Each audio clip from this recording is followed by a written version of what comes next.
जास्त भाषण करणार नाही, कारण मुद्दा एकच आहे की आपली नाशिक पुणे जी काही रेल्वे आहे ती अकोला तालुक्यातून गेली पाहिजे. मित्रहो, 2016ला ज्यावेळेस पहिलं सर्वेक्षण झालं आणि ती रेल्वे मंजूर झाली, त्या रेल्वेला सत्यजित दादांनी सांगितलं 400 कोटी रुपये शेतकऱ्यांना नुकसान भरपाई देऊन 100-200 एकर जमीन सरकारच्या नावावर झाली. आणि मग असं कोणी हा खोडा घातला, काय अडचण आली? कारण कुठलंही सरकार जनतेच्या कामासाठी, जनतेच्या भल्यासाठी योजना आखत असतं.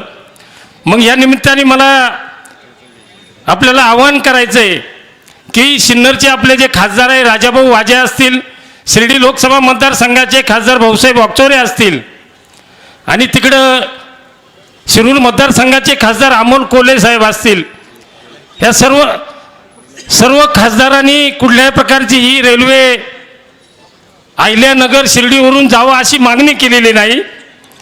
अकोला, संगमनेर, सिन्नर, जुन्नर, खेड सर्व आमदार असतील, माजी आमदार असतील, त्यांनी सुद्धा ही मागणी केलेली नाही. मग ही रेल्वे नाशिकवरून अहिल्यानगर मार्गे पुण्याला कशासाठी नेण्याचा घाट या केंद्र सरकारने घातलाय हे माझ्यासारख्याला कोणं समजत नाही. आणि म्हणून सत्यजित दादा, मी डॉक्टर कॉम्रेड अजित नवलेला सांगितलं होतं 20 तारखेनंतर सिन्नरपासून पर चाकणपर्यंत आपल्याला हा पूर्ण हायवे जर जाम केला तर केंद्र सरकारला हा रेल्वेचा मार्ग कुठल्याही परिस्थितीत बदलावा लागेल, एवढी ताकद आपल्या या लोकांमध्ये आहेत. आणि म्हणून जास्त काही नाही बोलता आपण सर्व पक्षांनी, त्यानंतर आता नामदार थोरात साहेब कार दिल्लीला गेले, त्यांनी पत्र दिलं ही रेल्वे अकोला संगमनेर तालुक्यातून जावी. त्यानंतर 12 तारखेला आपल्या जिल्ह्याचे पालकमंत्री विखे साहेबांनी सांगितलं मी सुद्धा या रेल्वेला विरोध केला नाही. मग विरोध कोण करतंय, कशासाठी षडयंत्र चाललंय?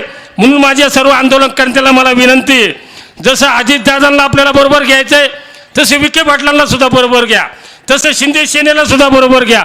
सर्व पक्षीय नेते मंडळी एकत्र येऊन आपण प्रामाणिकपणे त्यांना बरोबर घेऊ आणि हा रेल्वेचा प्रश्न राजकारण बाजूला सोडून, जिल्हा परिषद निवडणुका येणार आहे तिथे आपले राजकीय विचार आपण त्यावेळेस मांडू, परंतु प्रामाणिकपणे आपण सर्व नेत्यांनी, सर्व पक्षीय नेते मंडळांनी सगळ्यांना बरोबर येण्याचं आवाहन मी करतो. आणि जर 8-15 महिन्याभरांनी जर काही सत्ताधारी मंडळीने जर आपल्याला साथ दिली नाही मग त्यांचा आपण भेद पाहू, पण सध्या आपण त्यांना दुखू नये असं मला वाटतं.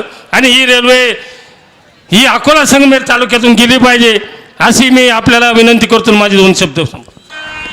धन्यवाद धुमाळ साहेब. यानंतर संगमनेर